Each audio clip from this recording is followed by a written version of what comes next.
Java remote method invocation architecture.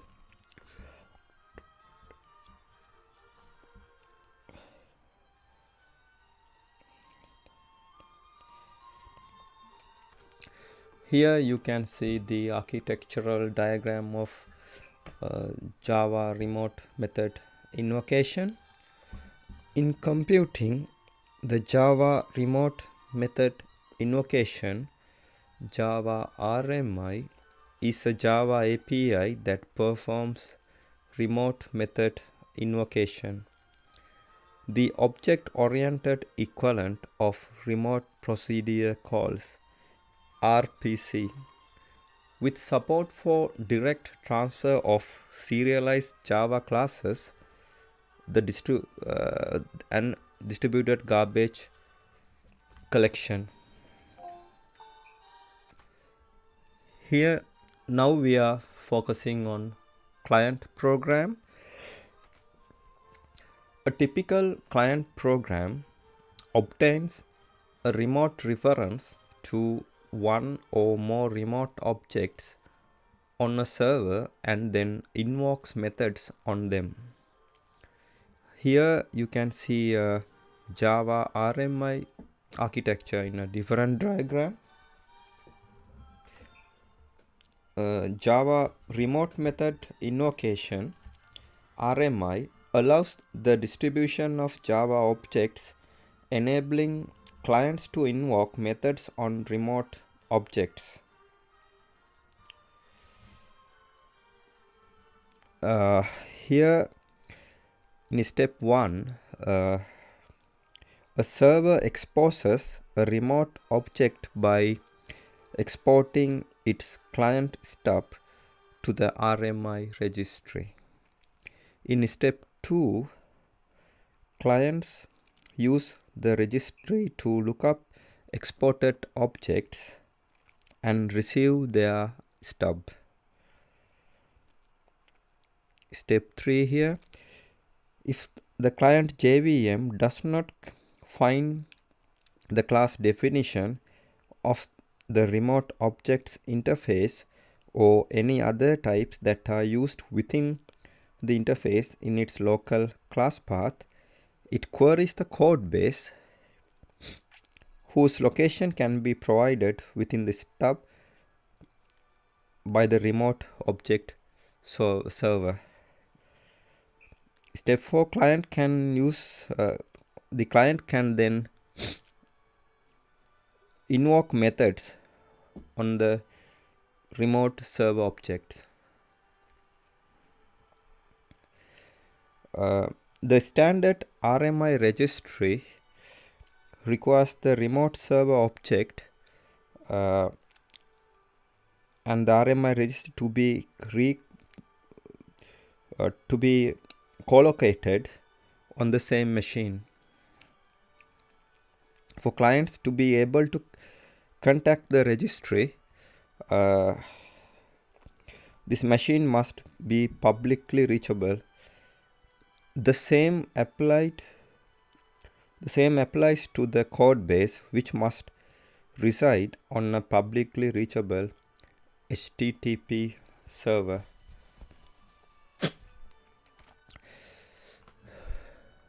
I repeat the process. Here the server registers the remote object, step 1, and in step 2, the client looks up the stub in the registry.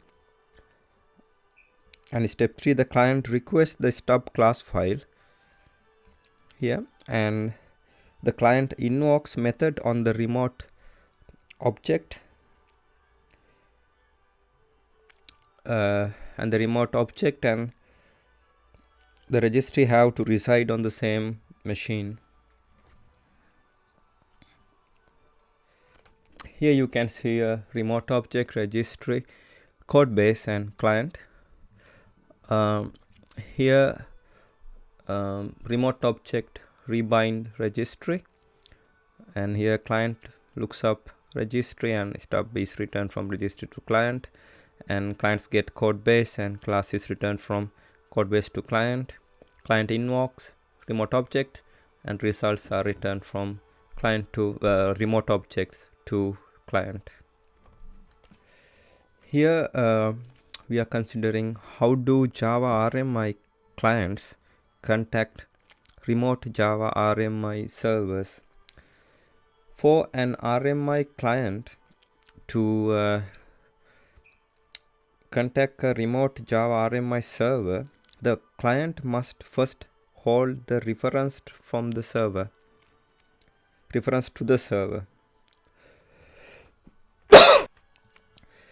The naming.lookup method call is the most common mechanism by which client initially obtain references to the remote servers. Remote references may be obtained by other means. For example, all remote method calls can return remote references. This is what naming.lookup does. It uses a well-known stub to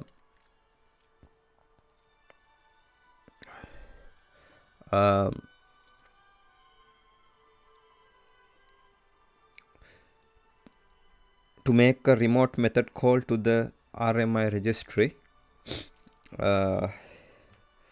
which send back the remote reference to the object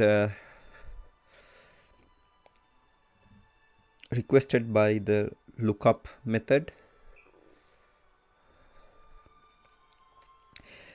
Every remote reference contains a server hostname and port number, which allows client to relocate the VM that is serving a particular remote object. Once a Java RMI client has a remote reference, the client will use the hostname and port provided in the reference to open a socket connection to the remote server. Please note that with Java RMI, the terms client and server can refer to the same program. A Java program that acts as a client RMI server contains exported remote object. A Java RMI client is a program that invokes one or more methods on a remote object in other virtual machine. If a VM performs both of these functions, it may be referred to as an RMI client and a Java RMI server. Here you can see a RMI client, and here you can see RMI registry. Here my interface MI and MI equal my interface naming.lookup the server / object to get. Naming lookup is inside RMI client, and step 2, create new instance of well-known stub class for the RMI registry running on the server. Step 2, call lookup object to get on the registry using the reference created in step 2, and this is connected to RMI registry. And registry return, step 4, the registry returns a remote reference to object to get.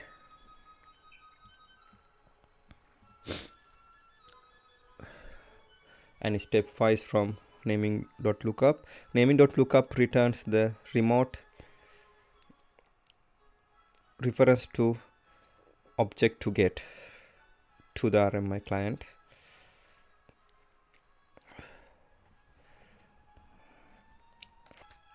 Here you can see an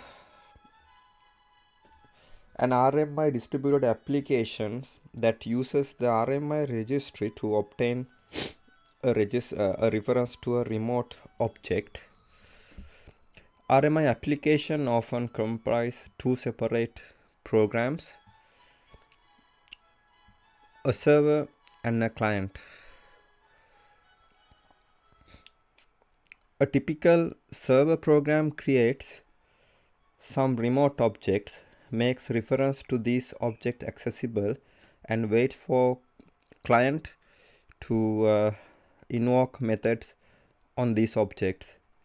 A typical client program obtains a remote reference to one or more remote objects on a server and then invokes method on them. RMI provide mechanism by which the server and the client communicate and pass information back and forth. Such application sometimes referred as a distributed object application.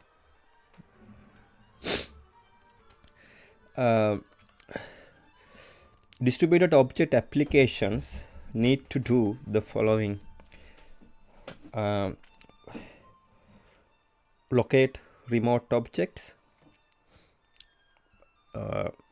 Application can use various mechanisms to obtain references to remote objects. For example, an application can register its remote objects with RMI simple naming facility, the RMI registry. Alternatively, an application can pass and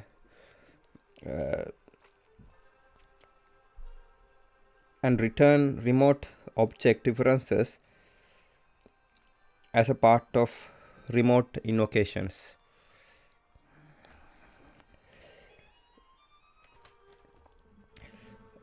Communicate with remote objects. Details of communication between remote objects are handled by RMI. To the programmer, remote communications look similar to regular Java method invocations. Load class definitions for objects that are passed around. Because RMI enables object to be passed back and forth, it provides mechanism for loading and object class definitions as well as for transforming an object's data. This diagram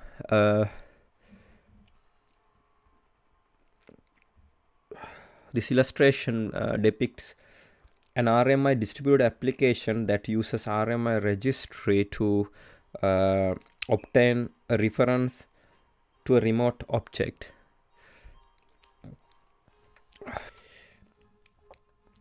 The server calls the registry to associate or bind a name with a remote object. The clients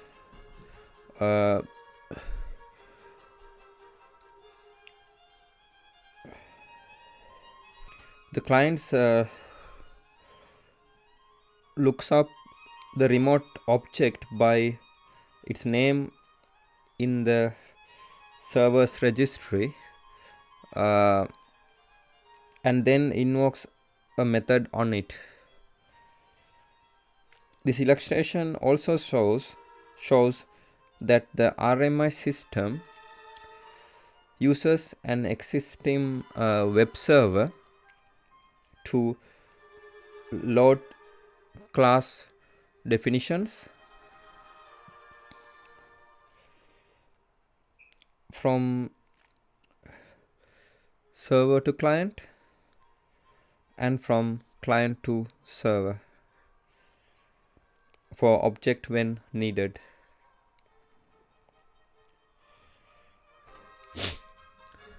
Here RMI client is connected to RMI registry.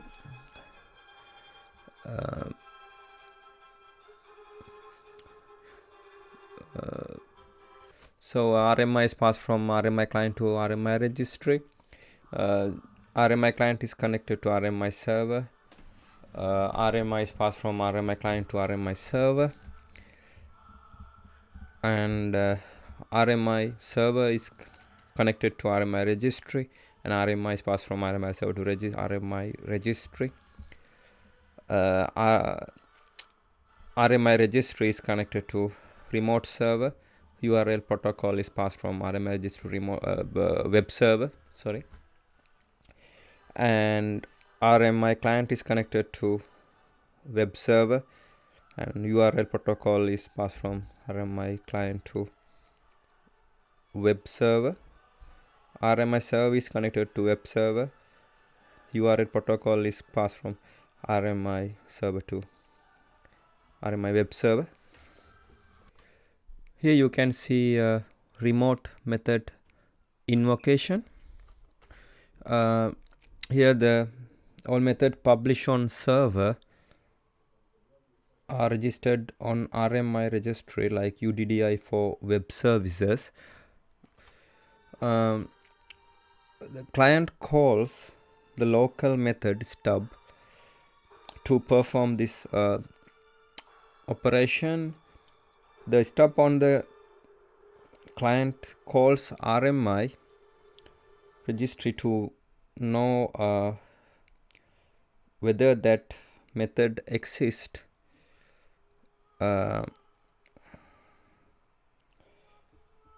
And correct way to call it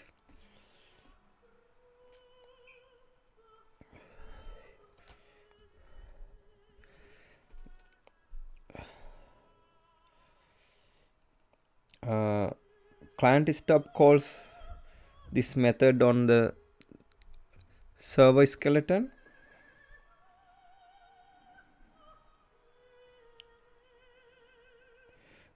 Calls this method on server. So skeleton receive this request and communicate with the software on the server.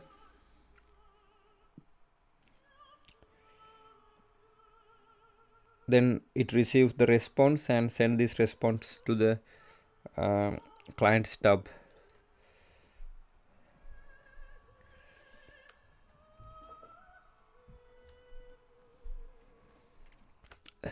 Here you can see a client host here. And server host here. Server object interface, client skeleton, and server objects are in client server host. And here step 1, the server object registers server objects on RMI registry host. RMI registry is in RMI registry host.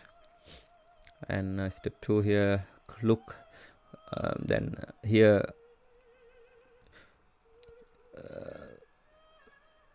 the server object interface, client program, and service stubs are in client host.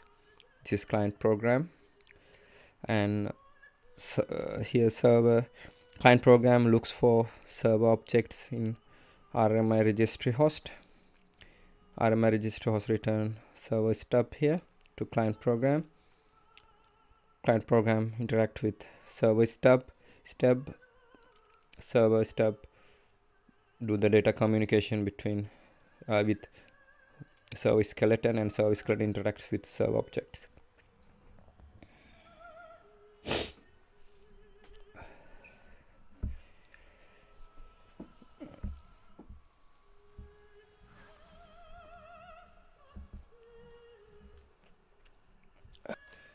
And simply server objects register server object with RMI registry here, RMI registry host here, and client program looks for server object in RMI registry host, and RMI registry host return server stub to our client program, and data communication then occurs between server stub and server skeleton here.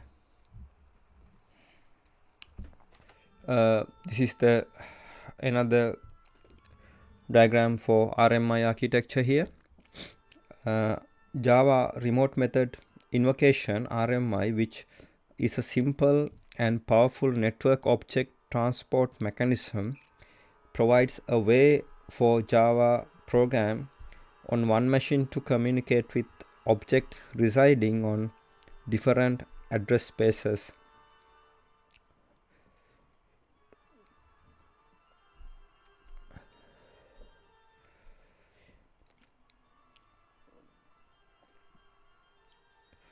RMI is an implementation of the distributed object programming model comparable with COBA, but simpler and specialized to the Java language.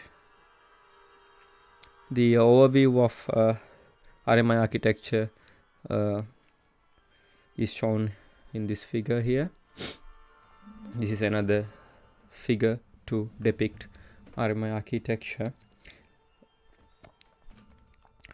The important parts of the RMI architecture are the stub class, the object serialization, and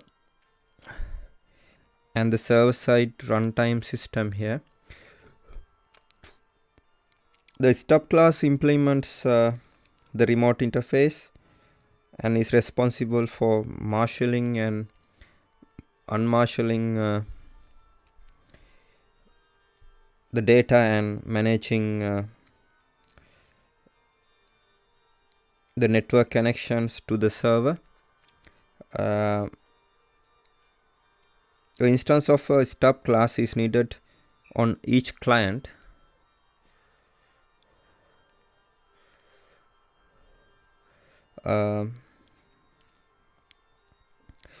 Local method invocations on stub class will be made whenever a client invokes a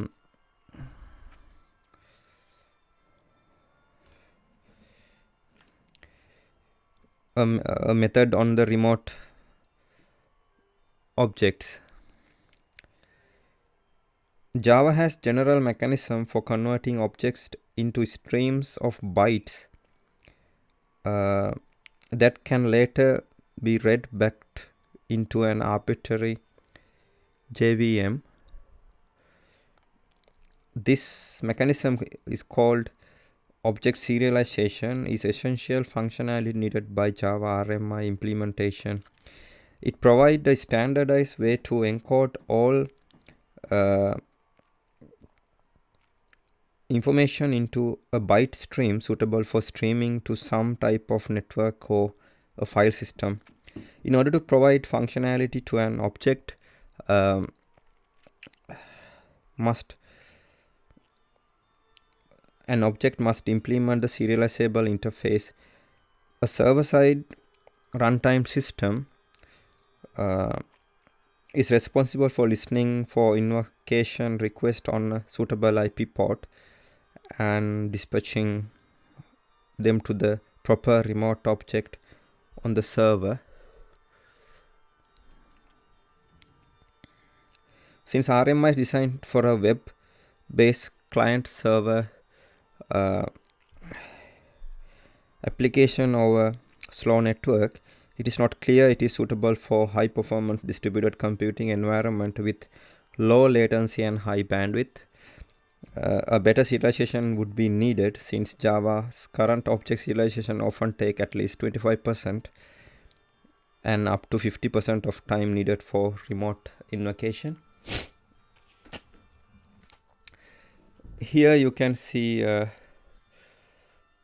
client and client code and stub are inside the client, and you can see the server here. RMI runtime system and remote objects are inside server. Here client code calls stub method locally, and stub sends marshals arguments. RMI runtime system call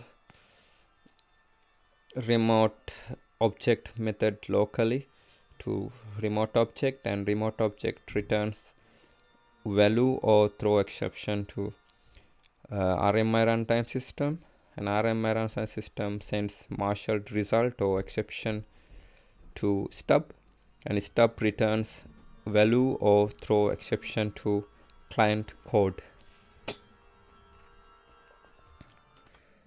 Here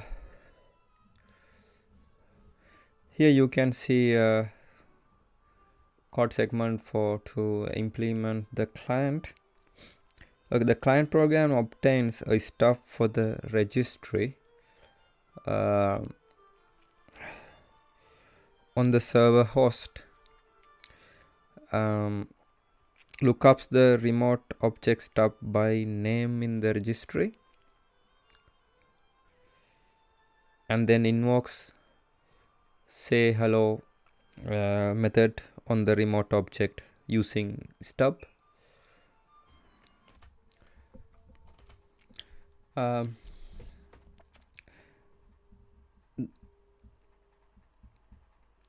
So here is the source code for the client. This client first obtain the stub for the registry by invoking the static locate registry dot get registry method with the hostname specified on the command line. If no hostname is provided or if no hostname is specified, the null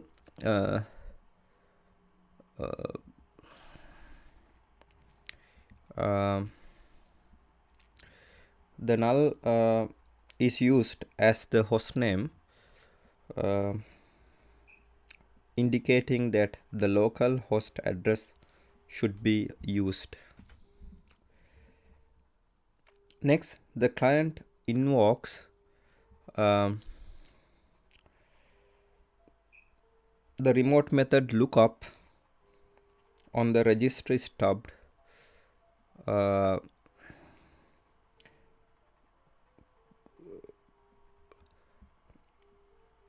obtain the stub for the remote object from the server's registry.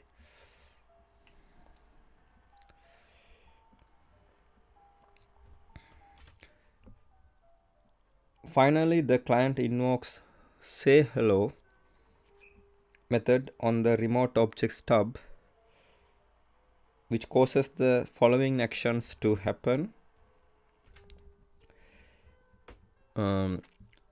Client-side runtime opens a connection to the server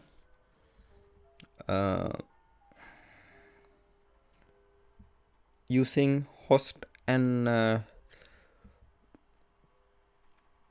port information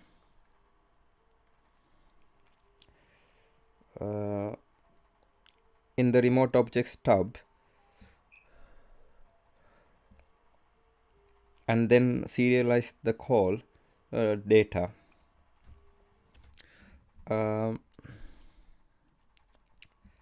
Server-side runtime accepts the incoming call, dispatches the call to the remote object, and serializes the result, the reply string, for example, saying hello world, to the client. And client-side runtime receives, deserializes, and returns the result to the caller.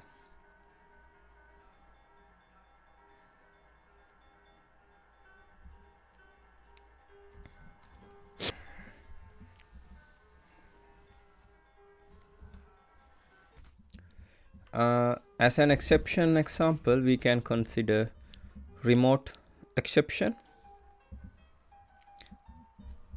If remote communication with the registry failed, if exception is a server exception containing an access exception, then the registry denies the caller access to perform this operation. This method, this exception can be occurred, for example, lookup string method in interface registry. As an example,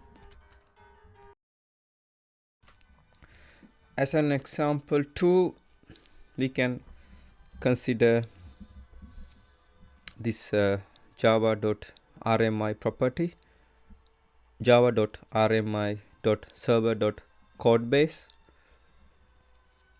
This property specifies the locations from which classes that are published by this VM, for example, stub classes, custom classes that implement the declared return type of a remote method call, or interfaces used by a proxy or stub class may be downloaded. The value of this property is a string in URL format or a space separated list of URLs that will be the code base annotation for all classes loaded from the class path of and subsequently marshaled by this VM. Note, this property must be set correctly in order to dynamically download classes and interfaces using Java remote method invocation, Java RMI. If this property is not set correctly, you will like to encounter exceptions when attempting to run your server or client. As an example 3, we can consider this. This is starting the client in Microsoft Windows. In this particular example, once the registry and the specific engine for this program are running, you can start the client specifying the following. The location where the client serves its classes here for by using the java.rmi.server.codebase property. The java.security.policy property, which is used to specify the security policy file that contains the permissions you intend to grant to various pieces of code. And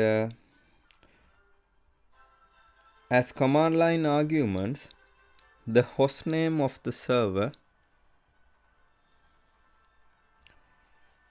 so that the client knows where to locate the remote object, and the number of the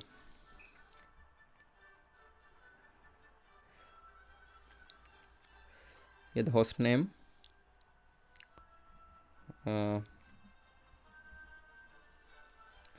so that the client knows where to locate the remote object, and the number of decimal places in this particular example to calculate value of 5 in this particular example specifically. Note that the class path is set on the command line so that the interpreter can find the client classes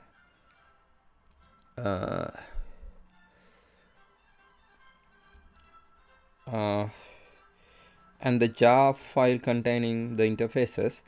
Also note that the value of java.rmi.server.codebase property, which specifies a directory hierarchy, ends with a trailing slash.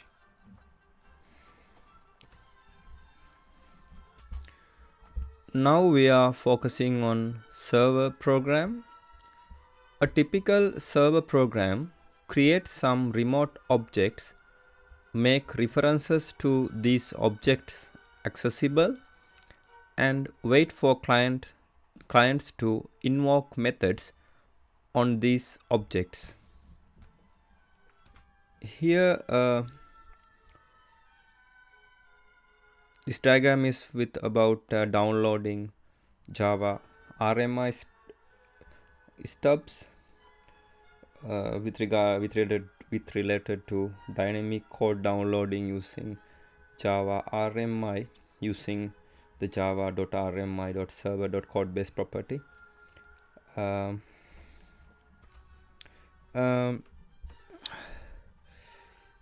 Using Java RMI, applications can create remote objects that can accept method calls from clients in other VMs. In order for a client to call methods on a remote object, a client must have a way to communicate with the remote object rather than having to program the client to speak the remote object's protocol. Java RMI uses special classes called stubs that can be downloaded to the client that are used to communicate with to make method calls on the remote object. The java.rmi.server codebase property value represent one or more URL locations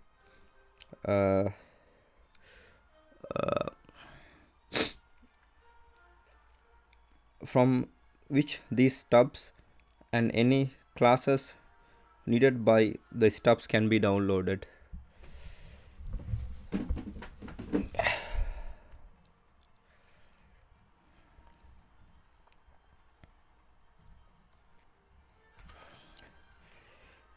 Like applets, the classes needed to execute remote method calls can be downloaded from file :////URLs, but like applets, a file :////URL generally requires that the client and the server reside on the same physical host, unless the file system referred to by the URL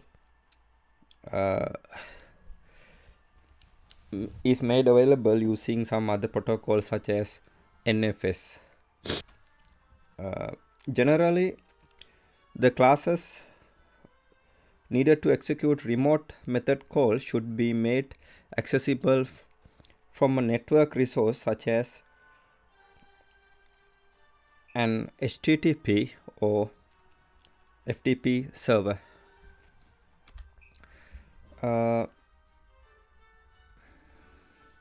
Here is step 1. The remote object's code base is specified by the remote object server by setting java.rmi.server.codebase property. The Java RMI server registers the remote object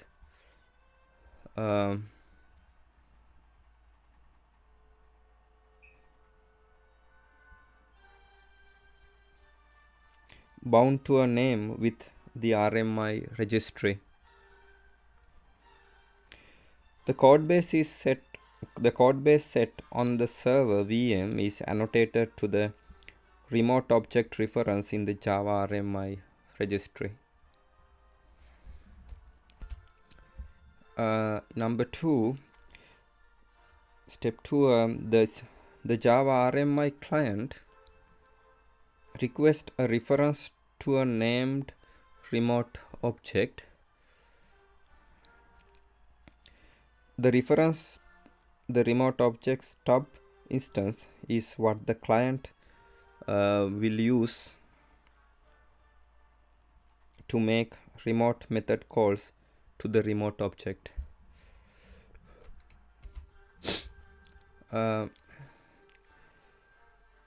Step 3, the Java RMI registry returns a reference, a stub instance to the requested class.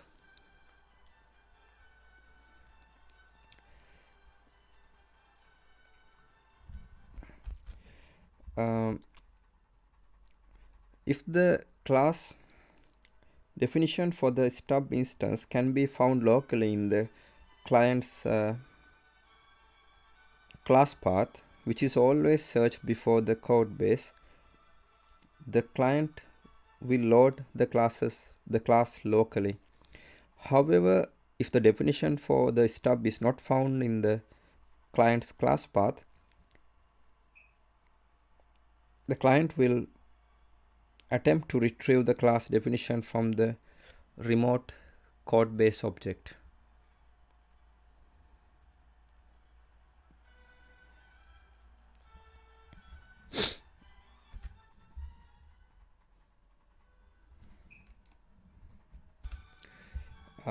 Step 4, the client requests the class definition from the code base.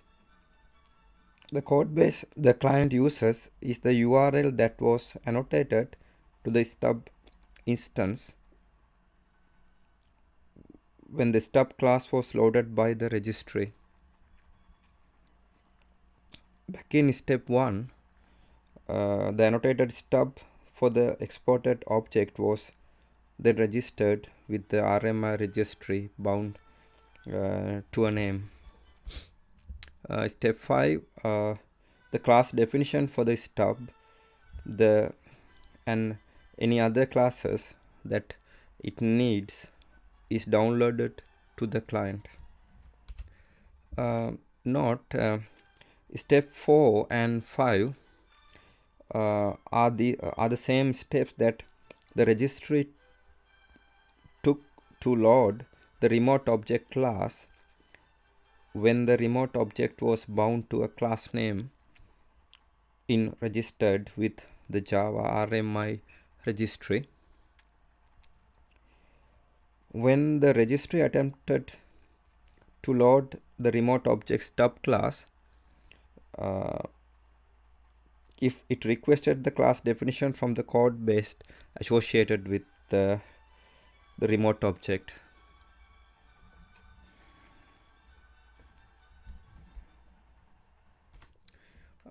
Step 6, now the client has all the information that it needs to invoke remote methods on the remote object. The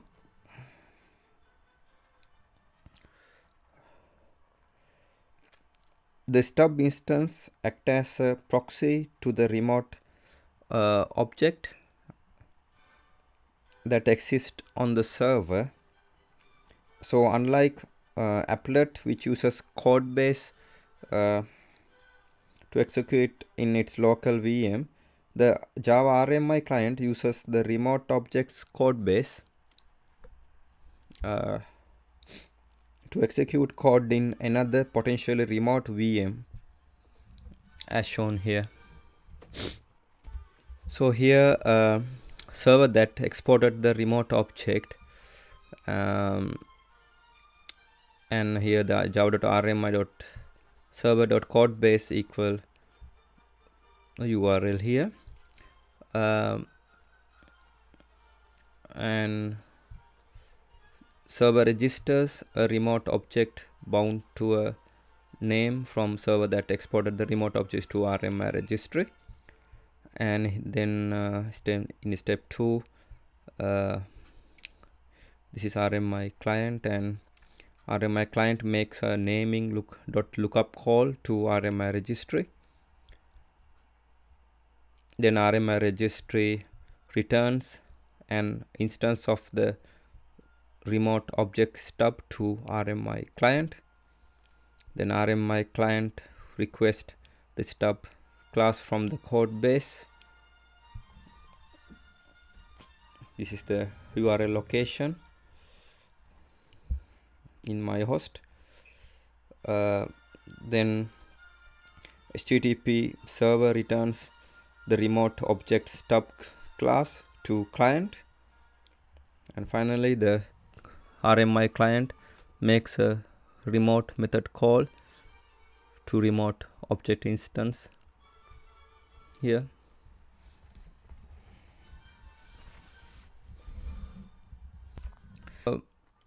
As an example, we can consider these code segments to implement the server. A remote object is an instance of a class that implement remote interface. Remote interface extend the interface java.rmi.remote and declares a set of remote methods. Each remote method must declare java.rmi.remote exception or a superclass of remote exception in its throws clause, in addition to any application specific exceptions. Here is a interface definition for a remote interface.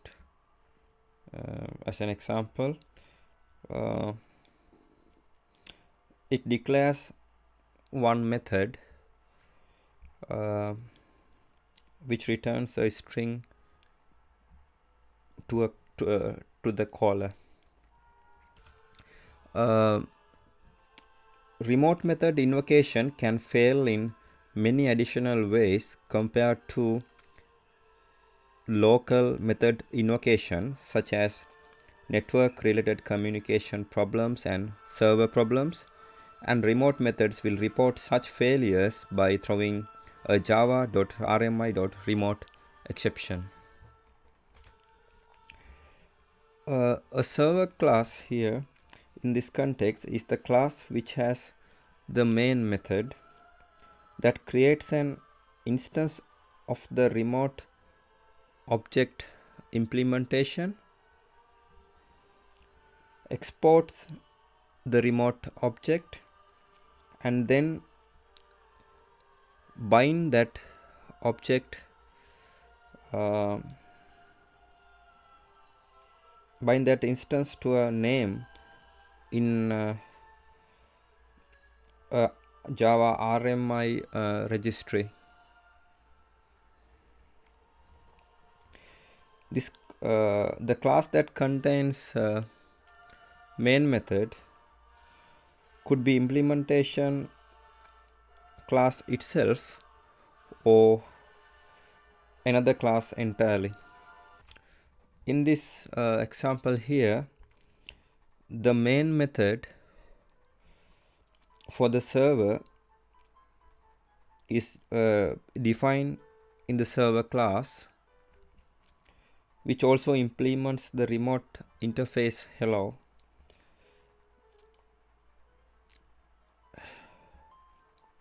The server's main method does the following: create and export a remote object and register the remote object with a RMI registry.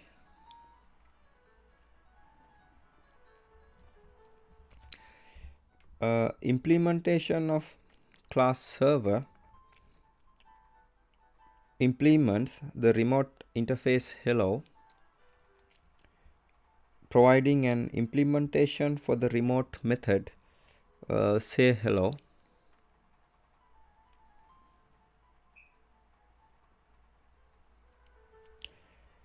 The method say hello does not need to declare that it throws any exception because the method implementation itself does not throw remote exception, nor does it throw any other checked exceptions. Note, a class can define methods not specified in the remote interface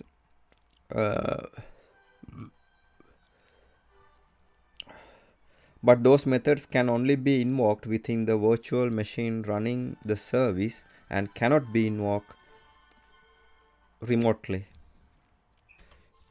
Now we are considering create and export a remote object. The main method in the server needs to create the remote object that provides the service. Additionally, the remote object must be exported to the Java RMI runtime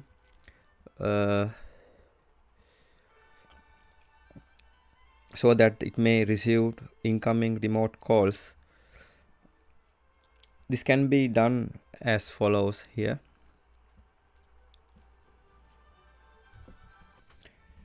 The static method unicast remote object dot export object exports the supplied remote object to receive incoming remote method invocation on an anonymous TCP port and returns the stub for the remote object to pass to clients. As a result of the export object call, the runtime may begin to listen on the new server socket or may use the shared server socket to accept incoming remote calls for the remote object.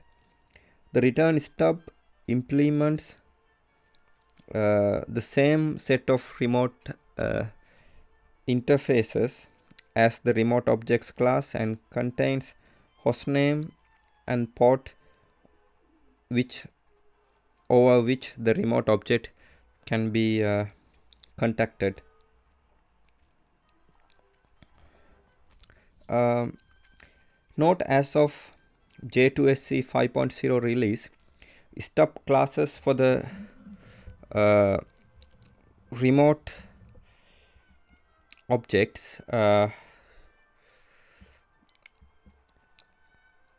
longer needed to be pre-generated using the RMIC stub compiler unless the remote object need to support clients running in pre 5.0 VMs. If your application needs to support such clients, you will need to generate stub classes for the remote object used in the application and deploy those stub classes for clients to download.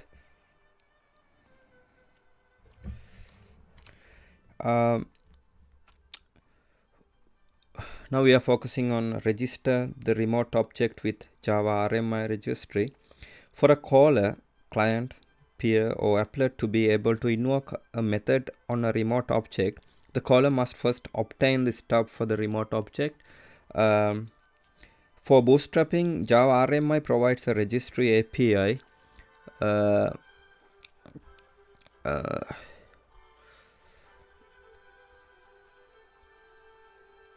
for applications to bind a name to a remote object stub for clients to look up the remote objects by name in order to obtain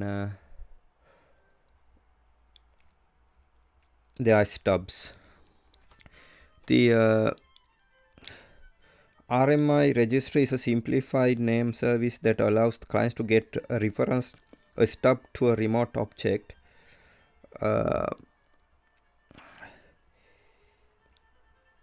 In general, a registry is used, if at all, only to locate the first remote object a client needs to use. Then typically the first object would be in turn provide application specific support for finding other objects. For example, the reference can be obtained as a parameter to or return a value from another remote object's call. Once a remote object is registered on a server, callers can look up the object by name, obtain a remote object reference, and then invoke remote methods on the object. in this code here in the server, obtain the stub for the registry on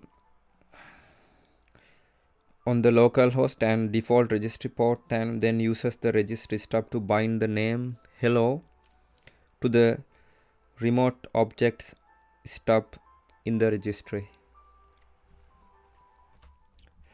The static method local registry dot get registry that takes no arguments returns a stub that implements the remote interface java.rmi.registry and sends the invocation to the registry on server's local host on the default registry port of 1099. The bind method is then invoked on the registry stub in order to bind the remote object stub name hello in the registry. Note the call to locate registry get registry simply returns an appropriate stub for the registry.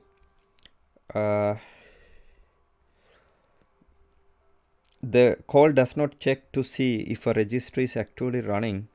If no registry is running on the TCP port 1099 of the local host, when the bind method is called, bind method is invoked, the server will fail with remote exception.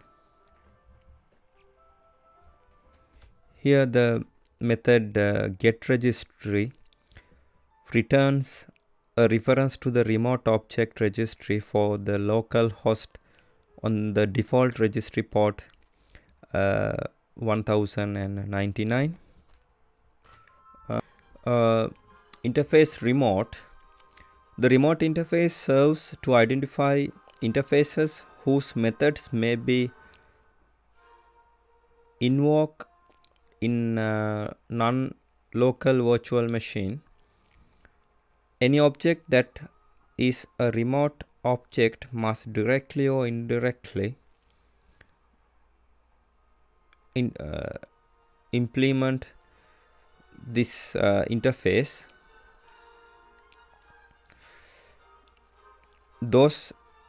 Only those methods specified in the remote interface, an interface that extend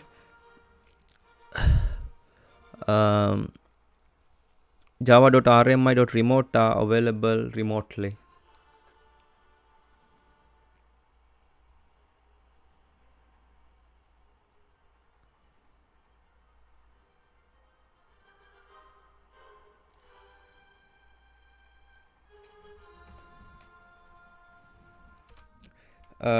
As an example 2, we can consider this property java.rmi.server.hostname property.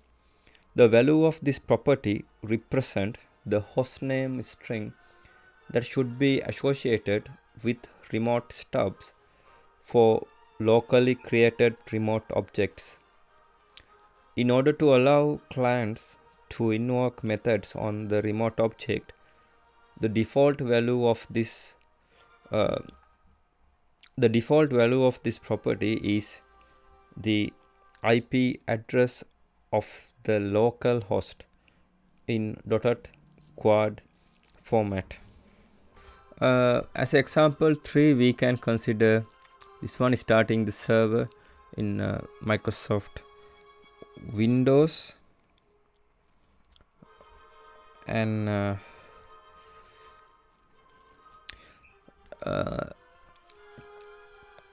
before starting the server, you need to start the RMI registry.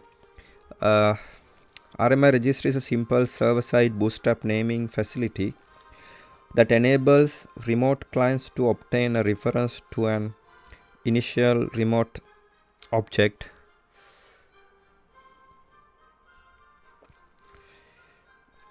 it can be started with the RMI registry command. Before you execute RMI registry, you must make sure that the shell or window in which you run the RMI registry either has no class path environment variable set or has a class path environment variable that does not include the path to the any classes that you want to download it to clients in your remote objects. To start the registry on the server, execute RMI registry command. This command produces no output and is typically run in the background. For example,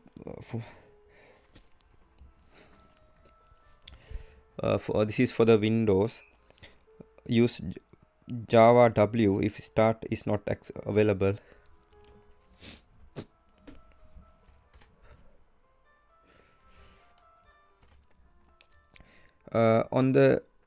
Once the registry is started, you can start the server. You need to make sure that both this Java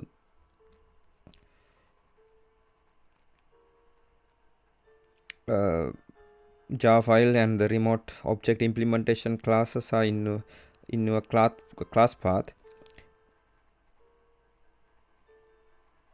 When you start, you have to specify the java.rmi.server.codebase property where the server's classes are network accessible. In this example, the server-side classes to be made available for downloading are here, and which are available in the compute.jar file in the public _html and / classes directory of user and here.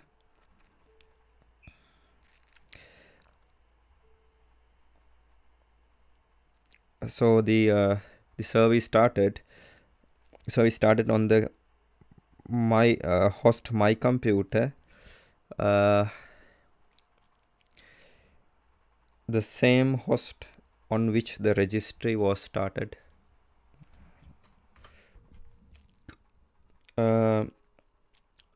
This property, the java.rmi.server.codebase property, specify the location, a codebase URL from which the definition for the classes originating from this server can be downloaded. If the codebase specify a directory hierarchy as opposed to a jar file, you must include the trailing slash at the end of the codebase URL.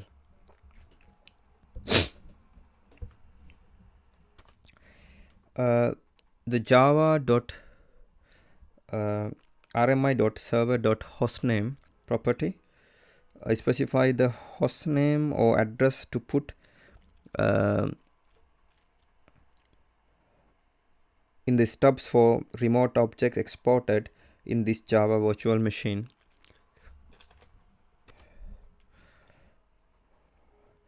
This value is the hostname or address used by the client when they attempt to communicate remote method invocations. By default, RMI implementation uses the server's IP address as indicated by the java.net.inetaddress.getLocationHost API. However, sometimes this address is not appropriate for all clients and a fully qualified hostname would be more effective. To ensure RMI uses the hostname or IP address for server that is routable from all potential client, set the java.rmi.server.hostname property. The java.security.policy property is used to specify the policy file that contains the permissions you intended to grant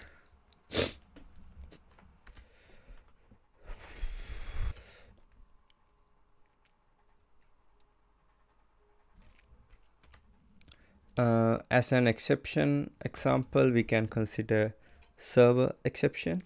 A server exception is thrown as a result of a remote method invocation when remote exception is thrown while processing the invocation on the server, either while unmarshalling the argument or executing remote method itself.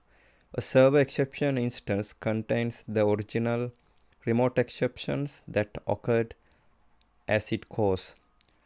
The class server exception is in package java.rmi. As an error example, we can consider server error. The class server error.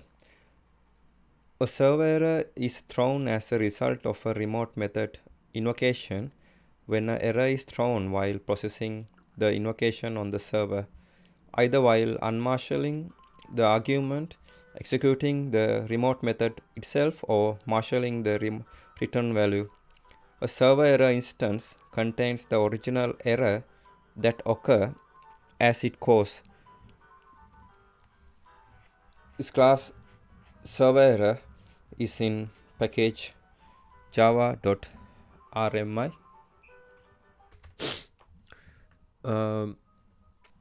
Now we are focusing on stubs and skeletons. A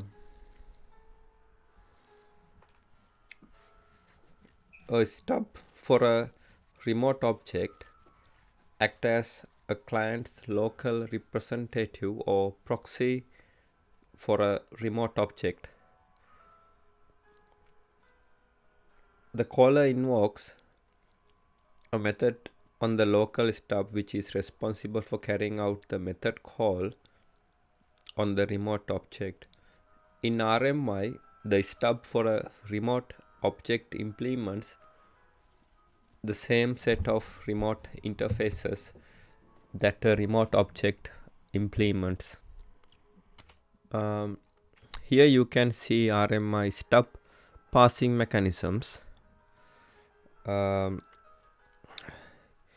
We have already seen that RMI client can obtain a stub to a RMI server via registry.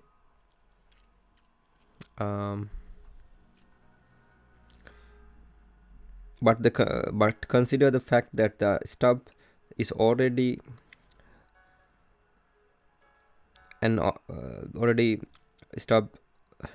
but consider the fact that the stub is really just an object that is instantiated on the same machine as RMI server.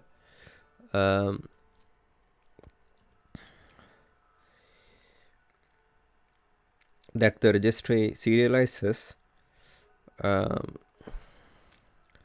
and send to the RMI client.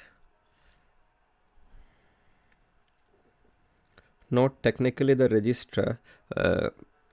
registry does not have to be co-located on the same machine as RMI server object.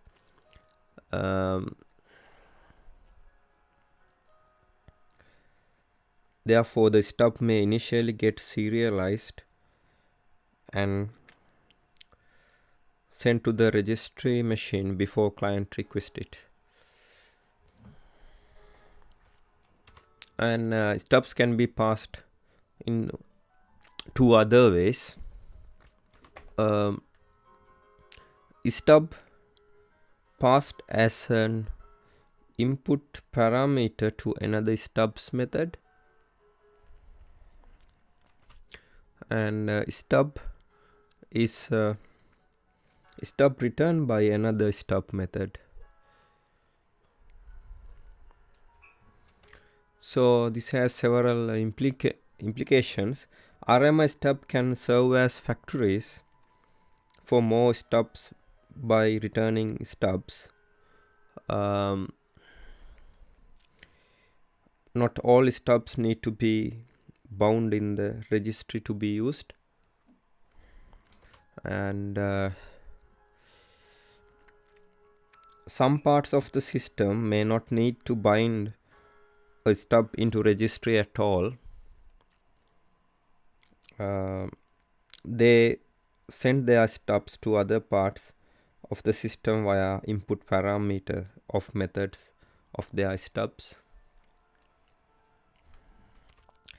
At least one stub somewhere needs to be bound in the registry. That's the stub that starts everything else. A number of stubs bound in a registry should be kept to an absolute minimum, that is only one. More than one RMI client may use the same stub. Technically, different copies of the same stub from the RMI server machine.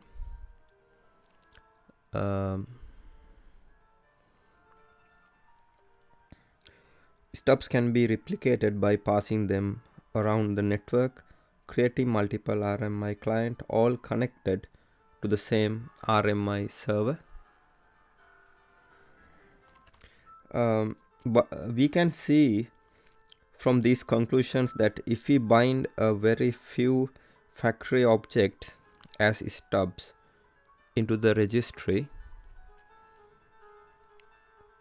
that is only one from these factories, we can dynamically bind our networked system.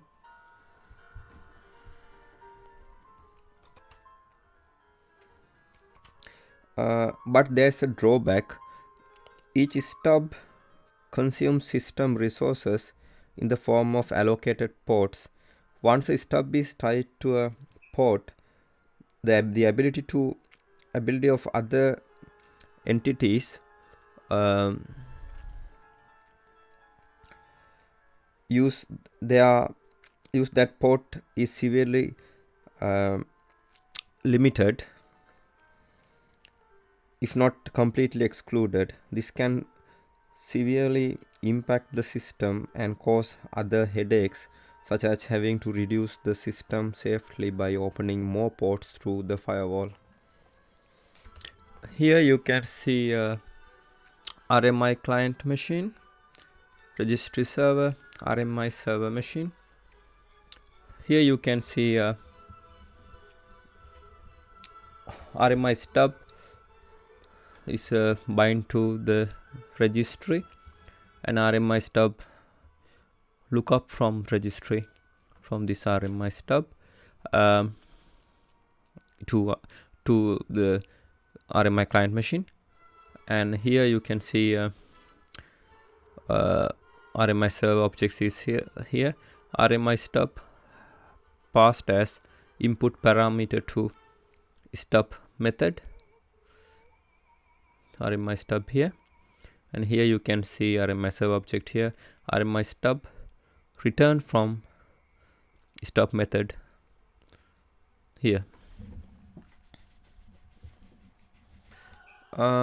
Here you can see a proxy pattern. The stub and skeleton layer of RMI lie just beneath the view of the Java developer. In this layer, RMI uses the proxy design pattern as described in the book Design Patterns by Gamma, Helm, Johnson and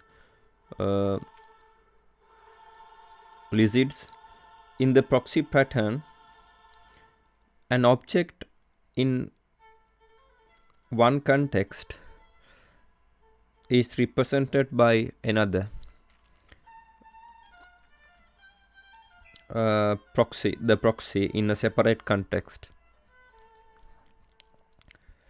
The proxy knows how to forward method calls between the participating objects.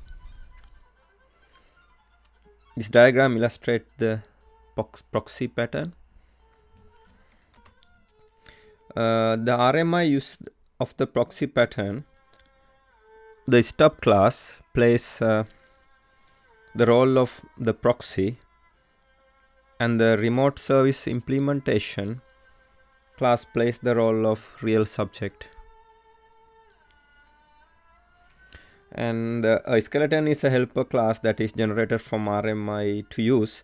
Skeleton understand how to communicate with stub across the RMI link, and skeleton carries a conversation with the stub. It reads parameters for the method call from the link, makes a call to the remote service implementation object, accept a return value, and then writes the return value back to the stub. In the Java 2 SDK implementation of RMI, the new wire protocol has made skeleton classes obsolete. RMI uses reflection to make connection to the remote service object. You only have to worry about skeleton classes and objects in JDK 1.1 and JDK 1.1 compatible system implementation. In this diagram, we are considering about the proxy pattern with related to stubs.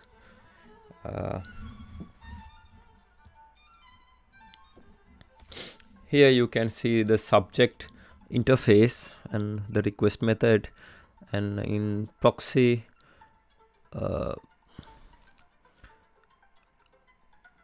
is connected to real subject, and real subject is passed from proxy to real subject. Here you can see some stubs and skeletons. Remote clients communicate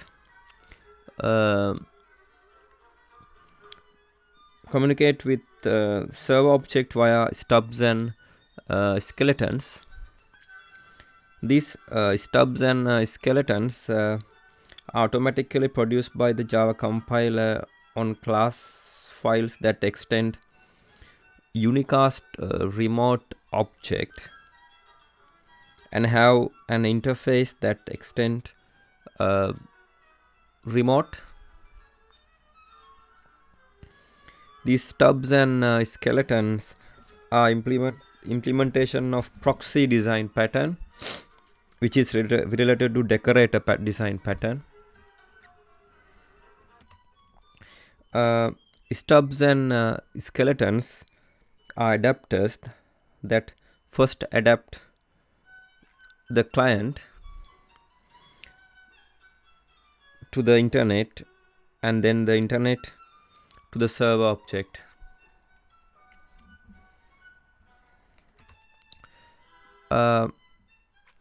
Any serializable object that is implement serializable can be transmitted to the server by use of an input parameter if a method of the iRemote object interface. Any serializable object can be sent to the client by use of a return value of a method of iRemote interface.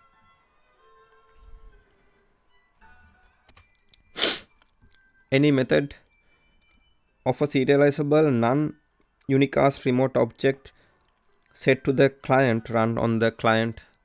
A class server must be running in order for the RMI registry to initially load the stubs in preparation for transmitting them to clients.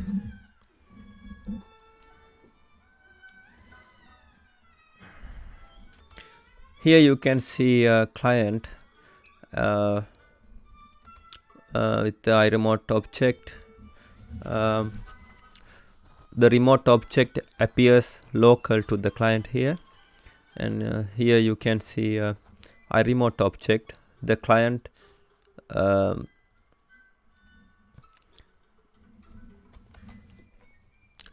deals with an interface, not the remote object directly. Here you can see remote indicates that the object is remote, and here you can see remote object stub. remote object skeleton.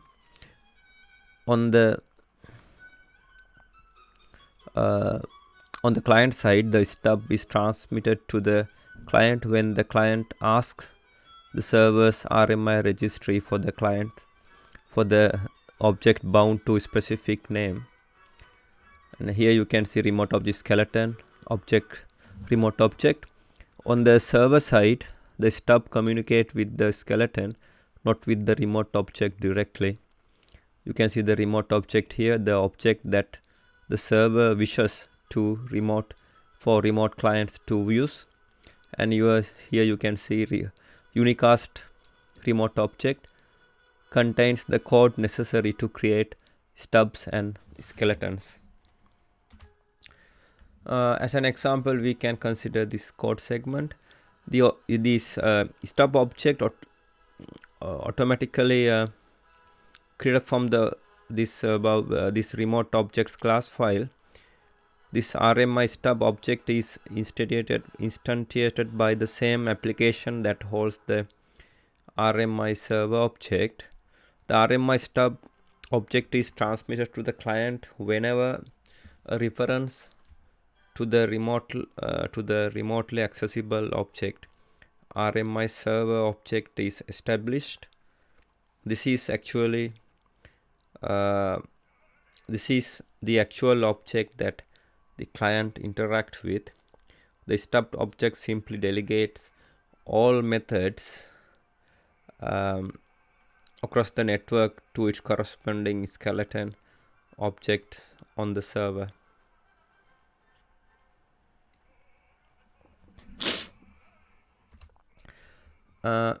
Here you can see the stub method is called. When a stub method is invoked, it does the following: initiate the connection with the remote JVM containing the remote object, marshals, writes and transmit the parameters to the remote JVM, wait for the result of the method invocation, unmarshals, read the return value or exception return and returns the value to the caller.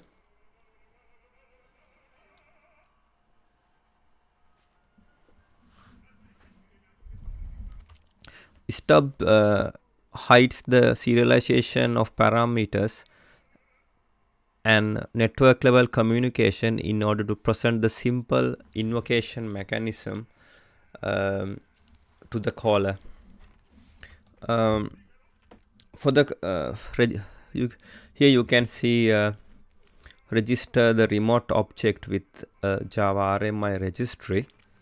We can consider this java.rmi property, java.rmi server.codebase. This property specifies the locations from which classes that are published by this VM. For example, stub classes, custom classes that implement the declared return type of a remote method call, or interfaces used by a proxy or stub class may be downloaded. The value of this property is a string in URL format or a space separated list of URLs that will be the code base annotation for all classes loaded from the class path of and subsequently marshaled by this VM. Note, this property must be set correctly in order to dynamically download classes and interfaces using Java remote method invocation, Java RMI. If this property is not set correctly, you will likely encounter exceptions when attempting to run your server or client. As an exception example, we can consider this one: stub not found exception. Class stub not found exception. A stub not found exception is thrown if a valid stub class could not be found for a remote object when it is exported. A stub not found exception may also be thrown when an activatable object is registered via the java.rmi.activation.activatable.register method. This exception is in package java.rmi. As an error example, we can consider this error. It is occurred when creating. It was occurring when creating EDQ data server in DIPCC Governance Edition ODI Studio client. Failed to retrieve RMI server stub. javax.naming.service unavailable exception. Root exception is java.rmi.connection exception. Connection refused to host localhost. Nested exception is java.net.connection exception. Connection timeout at javax.management.remote.rmi.rmiconnector.connect rmiconnector.java, etc. Now we are considering stubs and skeleton related to client program. A skeleton for a remote object is a JRMP protocol server-side entity that has a method that dispatches calls to the actual remote object implementation. Here you can see how RMI architecture compares to the Open System Integration OSI architecture. The RMI application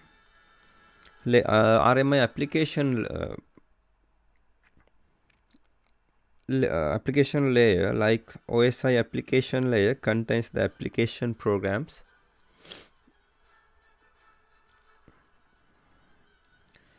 The stub and skeleton layer is similar to the OSI presentation layer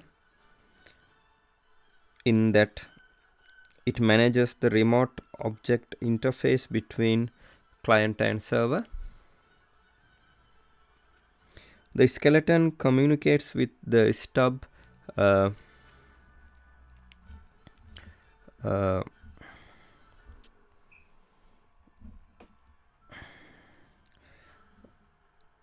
except in Java 2.0 or higher, which has no skeleton. Once it obtain a reference to the remote object, the client can invoke it and receive the arguments of the operations allowed. The stub marshals and unmarshals the argument sent over the connection. OSI session layer is similar to the RMI layer that obtains a reference to the remote object from the naming registry service module.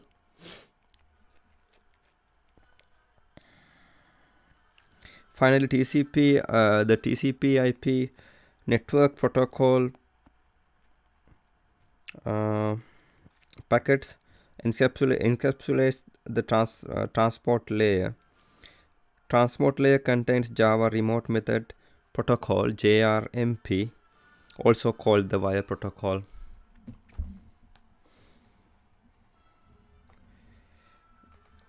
This shows RMI's architecture maps easily to the layers of more common open system integration OSI model. RMI architecture is highly suited for application servers that accepts code, data, and method calls from clients on fly. Persistent references let RMI control the number of active objects. The server can deactivate some objects so that the other objects can do their work.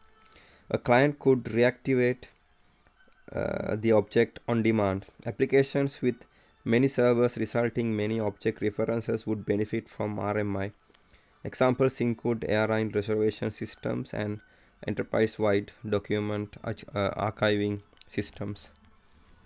Here you can see a client application interact with the stub, and stub interact with remote reference layer.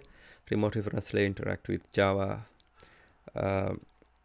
remote method protocol. Java remote method protocol interact with remote reference layer and remote reference layer is there, and JDK versions prior to 2.1 used a skeleton stub at this point, and skeleton stub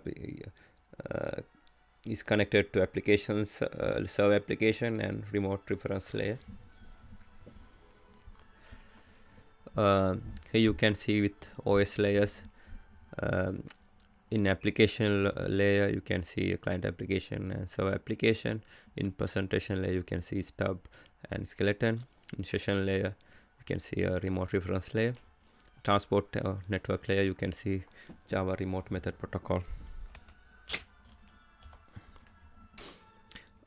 Here you can see another diagram of RMI architecture. RMI gives a way for Java program on one machine to interact with object residing on different JVMs. The important blocks of RMI architecture are stub classes, skeleton classes, and object serialization. RMI needs a layered architecture where each of the layers may be enhanced without affecting other layers. Layers may be defined as this: application layer, a server, and the client program. Skeleton and stub layer, intercept method invokes made by the client, and redirect these calls to remote RMI service. Remote reference layer, setups connection to remote address spaces, understand and manages connection, how to manage, interpret references given from clients to the remote service objects.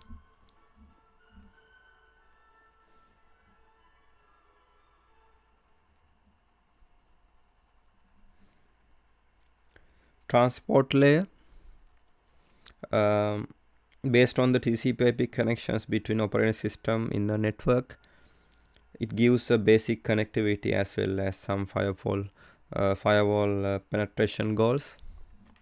RMI stub classes give a reference to a skeleton object located in a different address space on the different or same machine. This is typical example of proxy design pattern, which builds an object executing another JVM seems like a local object. In JDK 5.0 and later, RMI facility access dynamic proxy instead of generated stubs, which build RMI easier to use.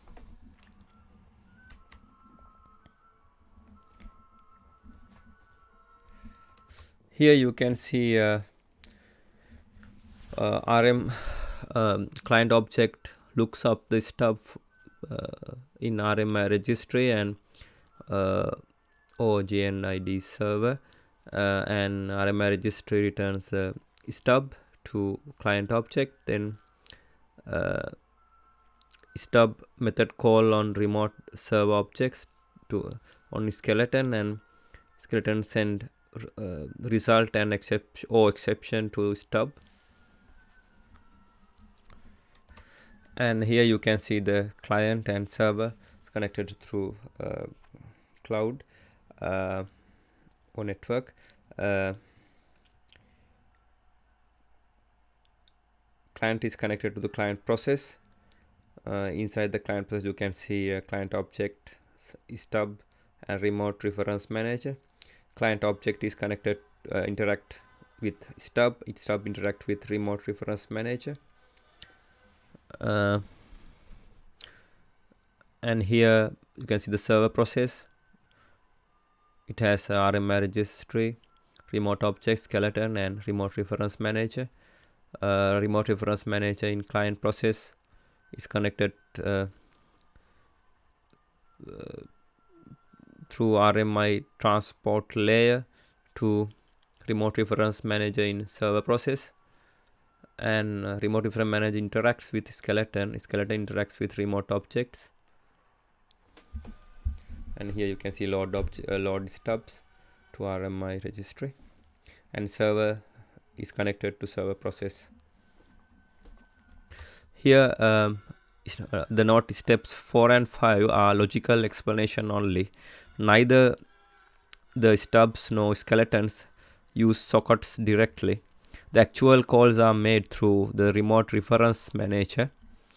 Remote reference manager handles the actual details of communicating with remote process. This extra layer manages network communication and conserve scarce resources like sockets.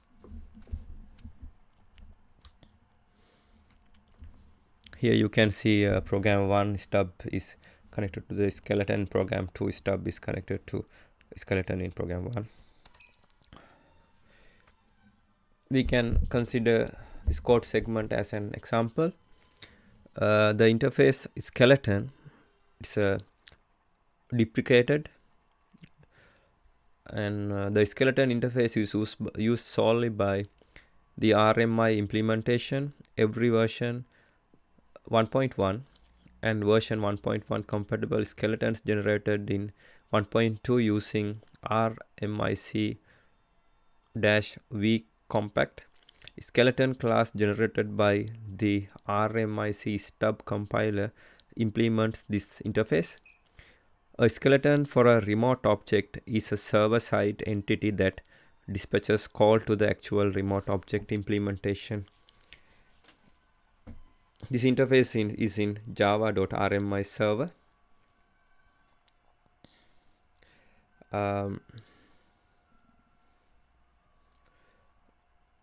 In the Java 2 SDK standard edition version 1.2, an additional stub protocol was introduced that eliminate the need for skeletons in Java 2 platform only environments. Instead, generic code is used to carry out the duties performed by skeletons in Java 1.1. Stubs and skeletons are generated by RMIC compiler. As an example, we can consider exception. If a general exception occurs in method void dispatch remote call int long in skeleton in interface skeleton. As an example 2, we can consider skeleton not found exception. It's a deprecated one. A class skeleton not found exception. No replacement. Skeletons are no longer required for remote method calls in Java 2 platform version 1.2 or greater. This is in package java.rmi.server. As an example 2, we can consider this example with the RMIC.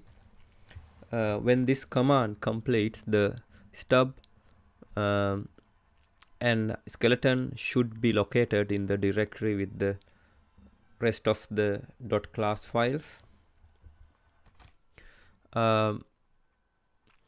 RMIC, the RMIC compiler generates stub and skeleton class files JRMP protocol and stub and Thai class files, IIOP protocol for remote objects. These classes files are generated from compiled Java programming language classes that are remote object implementation classes. The remote implementation class is a class that implements interface java.rmi.remote. The class names in the RMIC command must be for the classes that have been compiled successfully with the javac command and must be fully package qualified. By default, RMIC generates stub classes that use the 1.2 JRMP stub protocol version only, as if the version 1.2 option had been specified. Note that the -v compact option was the default in releases prior to 5.0. Use the -IIOP option to generate stub and Thai classes for the IIOP protocol. As an error example, we can consider this one. This error occurred while running this command RMIC my remote impl invalid URL string remote hello at java.rmi.naming.past URL at java.rmi.naming.rebind at rmi-service.myremote-implementation.main caused by java.net.uri syntax exception illegal character in path at index 6 remote hello etc. As an example 3, we can consider this one. In the remote JVM, each remote object may have a corresponding skeleton. In Java 2 platform only environments, skeletons are not required.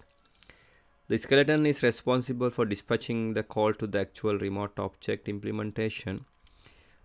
When a skeleton is received, an incoming method invocation, it does the following: unmarshals read the parameters for the remote method, invokes the method on the actual remote object implementation, and marshals writes and transmit the result, return value or exception to the caller. In Java 2 SDK standard edition version 1.2, an additional stub protocol was introduced that eliminates the need for skeletons in Java 2 platform only environment. Instead, generic code is used to carry out the duties performed by skeletons in JDK 1.1. Stubs and skeletons are generated by RMIC compiler. Here you can see the stubs here with Java 2 SDK, the server side.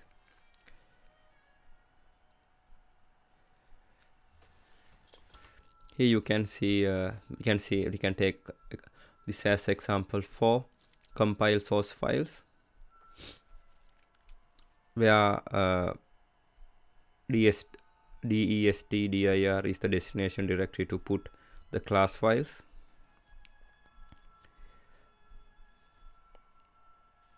Note that if server needs to support client running on pre 5.0 VMs, then the stub class for the remote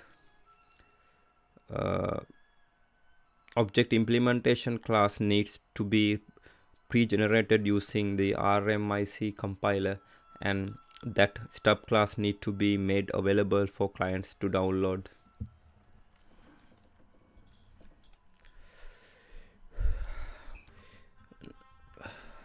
Now we are focusing on remote reference layer. The remote reference layer understands how to interpret and manage references made from clients to remote service objects. Here you can see another view of RMI architecture. As you can see here, the client makes a request for remote object using client-side stub. The server object receive this request from the server-side object skeleton. Client initiate a remote method invocation by calling a method on the stub object. The stub maintains an internal reference to the remote object it represents and forward the method invocation request through the remote reference layer by marshalling the method argument into serialized form and asking remote reference layer to forward the method request and arguments to the appropriate remote object. Marshalling involves converting local objects into portable form so that they can be transmitted to a remote process. Each object is checked as it is marshaled and determine whether it implements java.rmi.remote interface. If it does, remote reference is used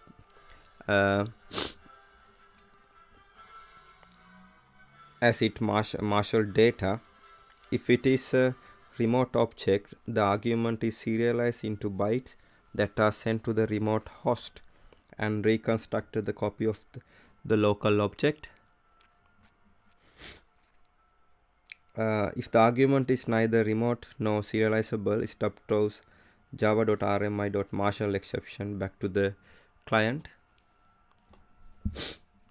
If marshalling of a remote argument succeed, the client-side remote reference layer received the remote reference and marshaled argument from the stub. This layer converts the client request into low-level RMI transport requests according to the type of remote object communication being used. In RMI, remote objects can potentially run under several different communication styles, such as point-to-point object references, replicated references, multi-thread, multi-class objects. Remote reference layer is responsible for knowing which communication style is in effect for given remote object and generating corresponding transport layer requests. In the current version of RMI, version 1.2 of Java 2, the only communication style provided out of the box is point-to-point object references. So this is the only style we here. For the point-to-point communication, the remote reference layer constructs a single network level request sent over the wire to the sole remote object that correspond to remote reference passed along with the request. On the server side, remote reference layer received the transport level request and convert it into the request for the server skeleton that matches the reference object. Skeleton converts the remote request to the appropriate method call of the actual server object, and which involves unmarshalling the method argument into the server environment and passing them to the server object. As you might expect, unmarshalling is the inverse process of marshalling the process to the client. Arguments sent as a remote reference are converted into the local stubs on the server, and arguments sent as serialized object are if converted into the local copies of the originals. If the method call generate a return value or an exception, skeleton marshals the object for transport back to the client and forward it through the server reference layer. This result is sent back to the appropriate transport protocol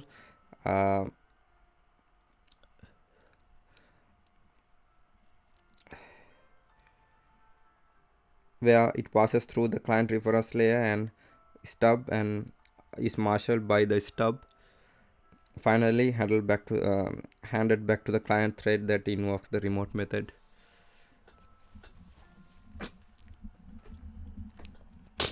Here you can see the client process, client object, stubs, and remote reference manager here is inside the client process.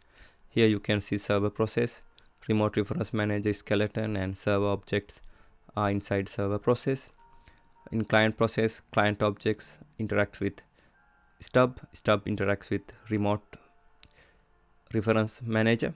Here remote reference manager interacts with skeleton interacts with server objects, and client process and server process. So server process is interacting, and RMI transport layer is between client process and server process. Here you can see the remote reference layer for remote manager,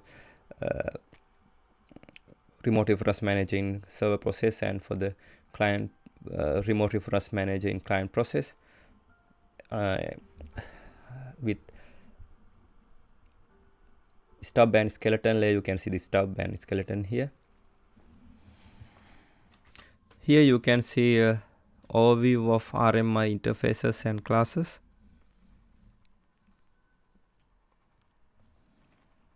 The interfaces and classes that are responsible for specifying the remote behavior of RMI system are defined in the java.rmi package hierarchy. The following figure shows the relationship between several of these interfaces and classes. In RMI, this is java.rmi.remote interface. In RMI, the remote interface is an interface that declares a set of methods that may be invoked from a remote Java virtual machine. A remote interface must satisfy following requirements. A remote interface must at least extend either directly or indirectly an interface java.rmi.remote. Each method declaration in remote interface or its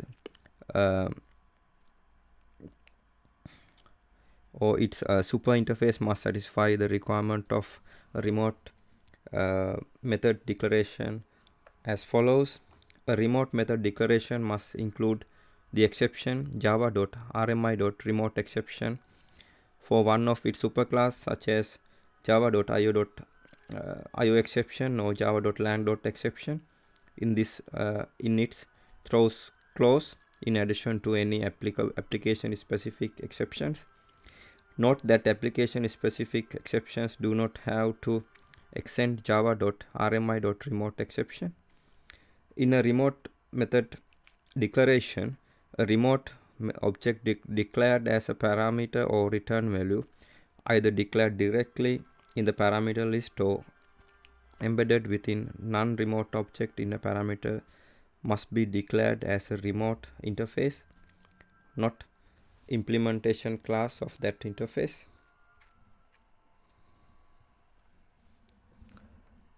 And the remote exception class, the java.rmi.remote exception class is the superclass of exception thrown by the RMI runtime during remote method invocation. To ensure the robustness of applications using RMI system, each remote method declared in a remote interface must specify java.rmi.remoteException or one of its superclass such as java.io.exception or java.lang.exception in its thrown clause. The exception java.rmi.remoteException is thrown when a remote method invocation fails for some reason. Some reason for remote method invocation failures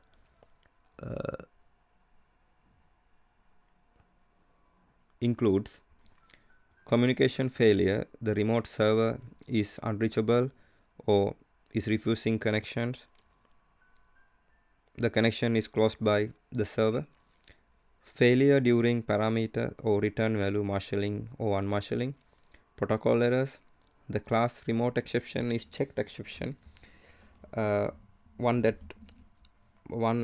must be handled by the caller of a remote method is checked by the compiler, not runtime exception.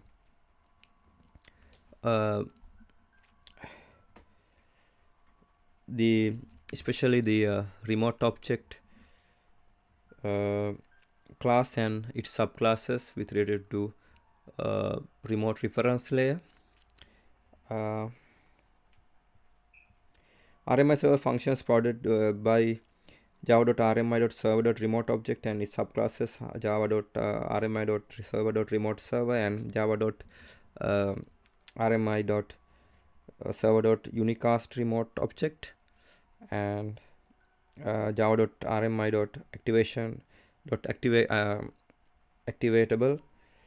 The class java.rmi.server.remoteObject provides implementation for java.lang.object methods hashcode equals and toString that are sensible for remote objects. The methods needed to create remote objects and export them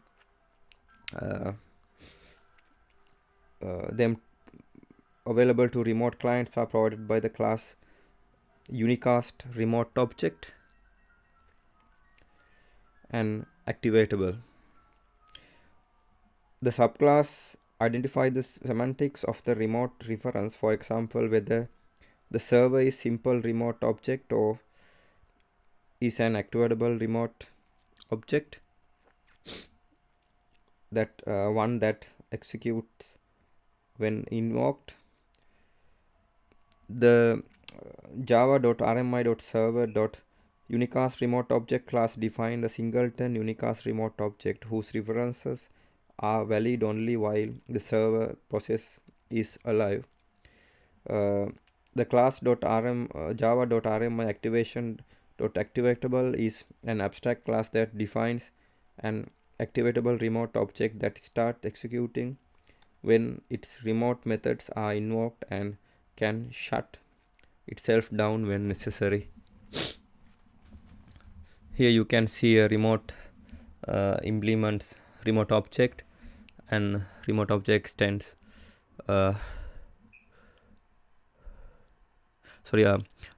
remote object implements remote and remote server extends remote object and activatable extend remote server, unicast remote object extend remote server, remote exception extend IO exceptions.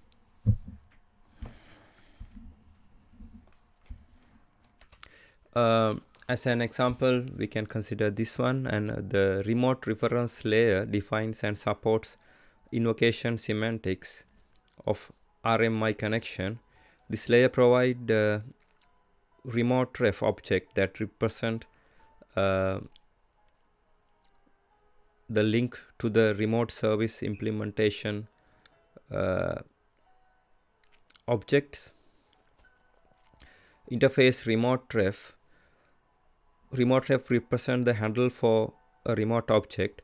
A remote stub uses remote reference to carry out the remote method invocations to a remote object.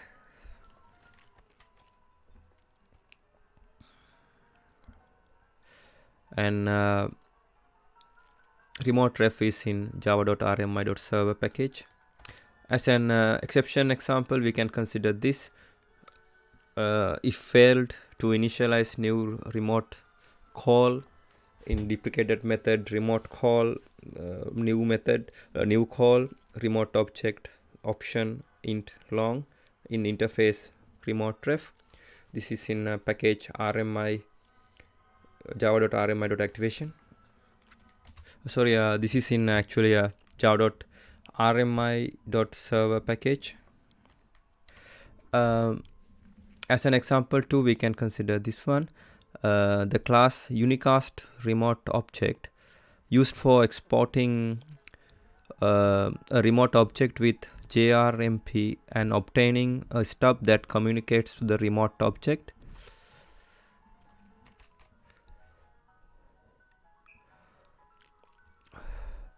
Stubs are either generated at runtime using dynamic proxy objects, or they are generated statistically at build time, typically using RMIC tool. The method export object remote int exports the remote object to make it available to receive incoming calls using a particular supplied port. The object is exported with a server socket created using RMI socket factory class. The parameters obj the remote object to be exported, and port to export the object on, and this is in package java.rmi.server. As an exception example too, we can consider remote exception. If export fails in method remote export object remote int in class unicast remote object. As an example 3, we can consider this one, creating an activatable object. The class activatable, the activatable class provides the support for remote objects that require persistent access over time and that can be activated by the system. And this is in package java.rmi.activation, and here you can see the code and implementing interface and the constructor, and here register object with the activation system, then export it to an anonymous port. As an exception example 3, we can consider activation exception. The class activation exception, general exception used by the activation interface. This is in package java.rmi.activation. Now we are focusing on transport layer. The bottom layer is the transport layer, which is based on TCP IP connections between machines in a network. It provides basic connectivity as well as some firewall penetration strategies. Here you can see the unfettered use of TCP IP connections between JVMs. Here you can see the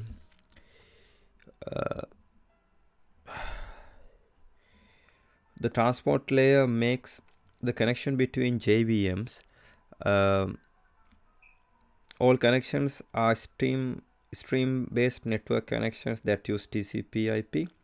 Even if two JVMs are running in the same physical computer, they connect through their host computer's TCP IP network protocol stack. This is why you must have an operational TCP IP configuration on your computer to run JVMs, and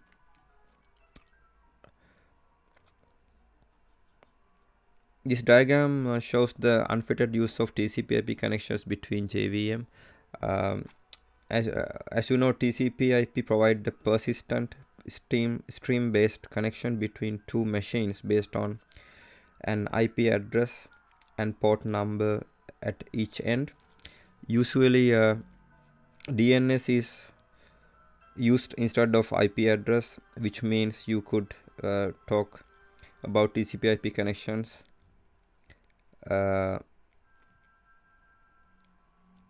in the current release of RMI. TCP/IP connections are used as the foundation for all machine-to-machine connections. On top of TCP/IP, RMI uses wire level protocol called Java Remote Method Protocol, JRMP. JRMP is a proprietary stream-based protocol that is only partially specified, is now in two versions. First version was released with Java 1.1 version of RMI and required to use skeleton classes on the server. The second version was released with the Java 2 SDK. It has been optimized for performance and does not require skeleton classes.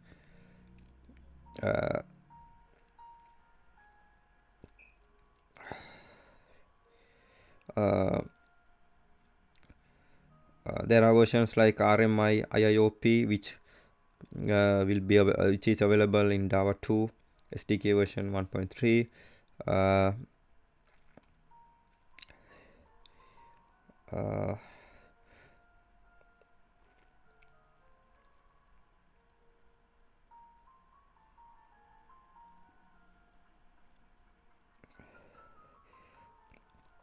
RMI transport layer is designed to make connection between client and server even in the face of network obstacles.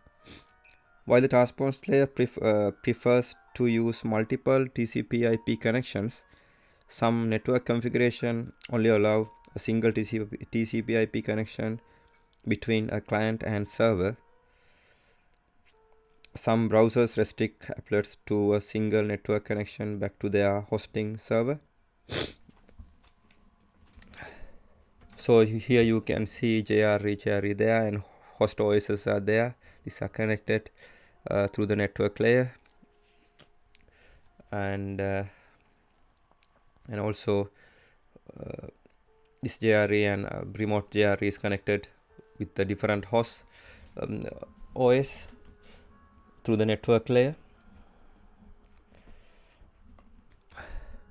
As a separate description, on top of TCP/IP layer, RMI uses wire level protocol called Java Remote Method Protocol, JRMP, which work like this. Now, step 1, object that require remote behavior should extend the remote object class, typically through unicast remote object subclass. The unicast remote object subclass exports the remote object to make it available for serving incoming RMI calls. Exporting the remote object creates a new server socket which is bound to a port number. A thread is also created that listens for a connection on that socket. The server is registered with the registry. The client obtains details of connecting to the server from the registry. Using information from the registry, which includes the hostname and port details of the server's listening socket, and client connects to the server. When the client issues a remote method invocation to the server, it creates a TCP/IP connection object which open a socket to the server on the port specified and send RMI header information and marshaled argument through this connection using the stream remote call class. On the server side, when the client connects to the server socket, new thread is assigned to the deal with the incoming call. Original thread can continue listening to the original socket so that additional calls from other clients can be made. A server reads the header information and creates remote call object of its own to deal with unmarshalling RMI arguments from the socket. The service call method in the transport class services the incoming call by dispatching it. The dispatch method calls the appropriate method on the object and pushes the result back down to the wire. If the server object throws an exception, server catches it and marshals it down to the wire instead of returning the value. And back on this client side, the return value of the RMI is unmarshaled and returned from stub back to the client code itself. If the exception is thrown from the server, that is unmarshaled and thrown from the stub. As an example, we can consider stream remote call. The class stream remote call, stream based implementation of the remote call interface. This is in package sun.rmi.transport. As an exception example, we can consider IO exception. This is IO exception for any other problems with IO in method object output get result stream boolean in class stream remote call. As an example too, we can consider this sample code illustrating a secure RMI connection. This is basically modified to install and use custom RMI socket factory. It uses RMI over SSL transport layer. Factory and SSL here using JSSCE. Here interface RMI socket, RMI client socket factory. An RMI client socket factory instance is used by the RMI runtime in order to obtain client sockets for RMI calls. A remote object can be associated with an RMI client socket factory when it is created or exported via the constructors or export object methods of java.rmi.server.unicast remote object and java.rmi.activation.activatable activatable in RMI, the interface RMI server socket factory. An RMI server socket factory instance is used by RMI runtime in order to obtain server sockets for RMI calls. A RMI object can be associated with an RMI socket factory when it is created, exported via the constructed or export object methods of java.rmi.server.unicast remote object and java.rmi.activation activatable object. These are in java.rmi.server package. Here you can see make reference to SSL based registry in local registry.get registry, and here you can see a new RMI SSL client socket factory is there for SSL.